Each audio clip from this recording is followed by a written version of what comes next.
Hi, I'm Elliot. I'm going to talk a little bit about the professional benefits of a gap year, and especially one story that happened to me. On my gap year, I spent 6 months living in France and totally fell in love with it, learning from scratch. I wasn't totally fluent by the time that I left, so I went back to Paris the next summer, where I happened to have a place to stay for free, luckily, and kept learning. And I had this neighbor who would always invite me over. She was really interesting and had really interesting friends, and one guy who was there was an American guy who turned out the CEO of this global company that produced really high quality picture frames. And they had a factory in France and it wasn't doing very well. And he just was fascinated about why I was in Paris learning French and how it came from this gap year. He asked me so many questions about it and was just really intrigued about how I got out of my comfort zone and was taking on new challenges. And I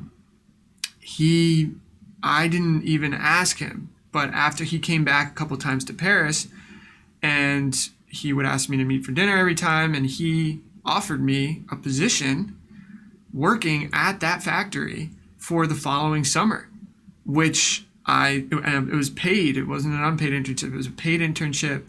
And I was working to redesign a production process and projection methods in this very complicated frame factory with 12 different departments and 10 different types of clients.